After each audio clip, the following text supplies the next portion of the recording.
1994년 7월 7일 밤 10시 묘양산 특가. 어둠 속에 울린 한 통의 전화. 전화기 너머 고성이 오가고 남자는 전화를 끊자마자 심장을 움켜쥐고 쓰러졌다. 그리고 몇 시간 후 싸늘한 죽음으로 발견됐다. 사망한 남자 이름은 김일성. 북한이 밝힌 김일성 사망의 공식 사인은 심장시였고, 하지만 죽음의 진짜 원인은 아들 김정일과의 마지막 통화. 과연 김정일은 어떤 말을 했기에 아버지 김일성을 죽음으로 몰아넣었을까? 이미 아버지 시대는 끝났다. 이제 북한은 나 김정일의 것이다라는 아들의 협박에 가까운 말에 격분한 김일성을, 내가 그래도 김일성이다라는 말을 마지막으로 끓어오르는 화를 주체하지 못하고 심장을 부여잡고 쓰러질 수밖에 없었다는 것. 남북 정상회담을 앞두고 통일을 기대하던 김일성.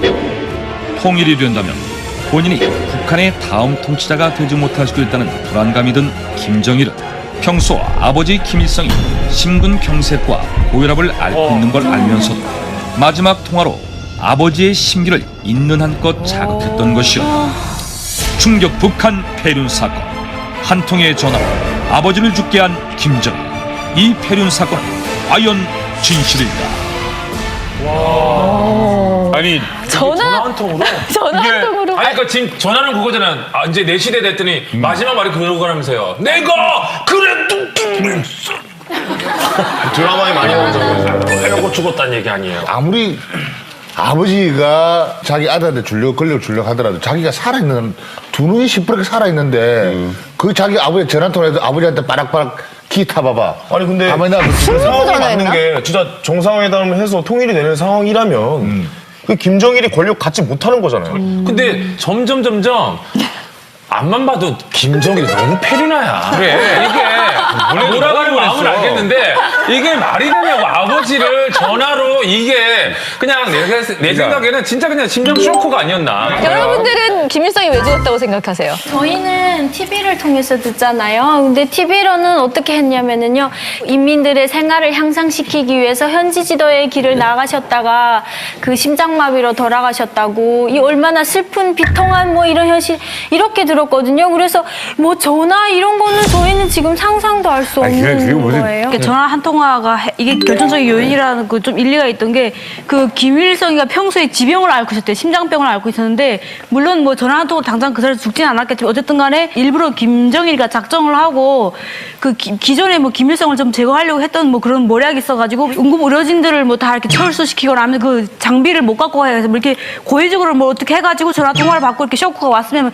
응급 처치를 해야 되는데, 그거를 어떻게 못하게끔 김정일이가 미연에 손을 써가지고 뭐 결국은 아버지를 죽게 만들었다, 이런 소문이 솔직히 뭐 민간에서 좀 시시하게 돌긴 돌았었어요. 좋습니다. 자, 그럼 우리 진실 판정하기 위해서 네 분의 의견 들어보도록 하겠습니다. 하나, 둘, 셋.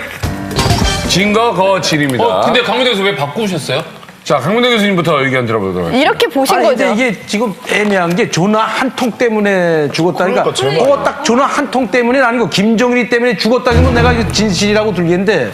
제 말이 저거예요. 전화 한 통 때문에 죽은 건 아니거든요. 그러면 사실. 김정일 때문이라고 보고 얘기해 보시죠. 네, 김일성이가 죽게 된 시점이, 김일성이가 그 92년도에 김정일이를 좌천시키고 자기가 다 장악합니다. 모든 거. 이제부터 모든 정치를 내가 하겠다. 왜? 김정일이가 정치 실패했다는 거 해가지고, 그래서 연용목이 아시잖아요. 그때 당시 총리. 김정일이가 임명했던 사람 다 잘라버려요.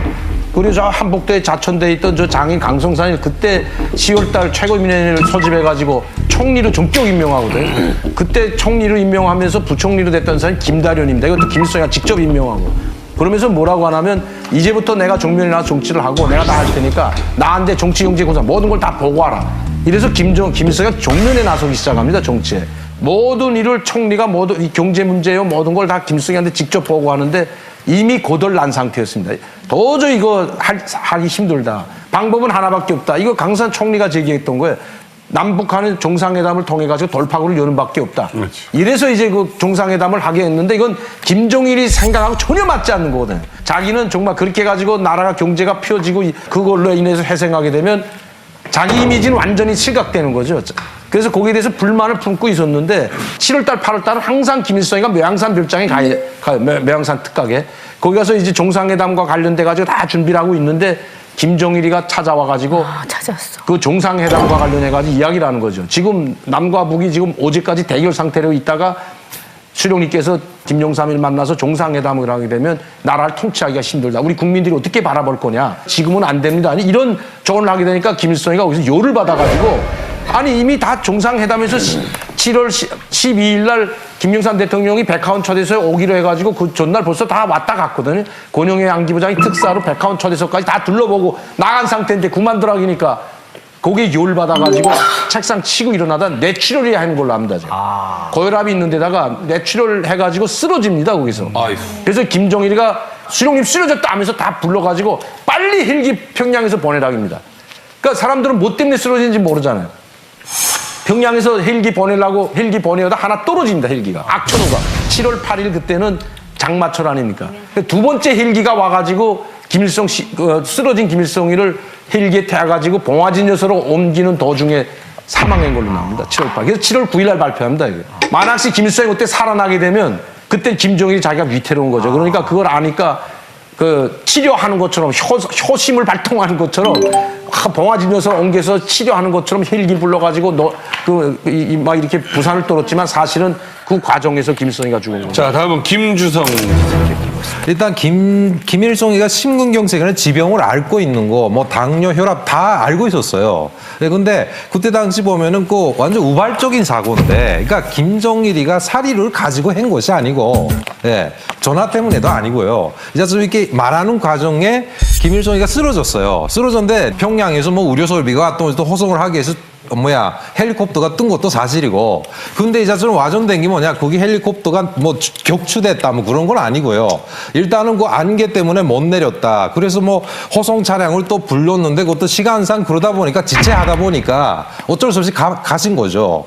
근데 묘양산과 평양 거기 거리는 얼마나 되는데요? 야, 거의 그냥 100km 이상 되지 않나요? 그 묘양산 평양 고속도로가 있긴 있어요. 1시간 정도. 네. 170km 정도. 네네.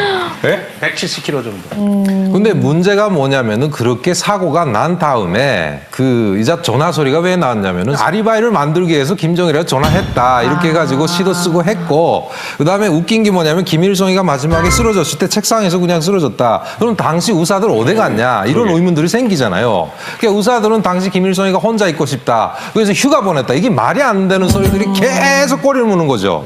그러니까 결국 그게 뭐냐? 김정일이가 모든 것을 다 막기 위해 가지고, 심지어는 허위사령부라는 것이 있잖아요.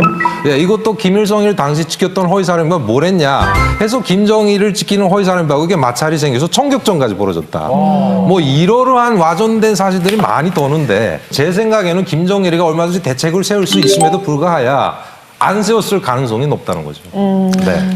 그래서 독살설이 나오니까 김일성이 해부까지 하지 않았어요. 아니다. 해부했어요. 했어요? 그럼 부검을 부검까지 해도 했다고. 거짓말로 얘기하면 다 믿어야 되는 거잖아요, 북한은. 아니 그러니까 부검했지만 부검했다고 북한이 발표한 거예요.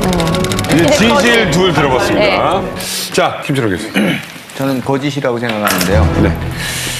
이미 권력은 김정일한테 완전히 넘어간 상황입니다. 어차피 갈 거고. 네. 그리고 또 중요한 것은 그때 당시에 모든 사람들이 김일성보다도 김정일에 충성하는 것이 맞다고 생각했던 때였고요. 그 상황에 김정일이가 93년도에 그 핵조약 탈퇴를 합니다. 그리고 김일성이가 나서서 카토 전 대통령이 와서 그 문제를 해결을 합니다.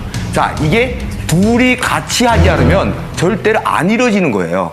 김정일이가 만들어내면 김일성이가 해결을 하는 거예요. 컨셉이 딱 이렇게 돼 있는 거예요.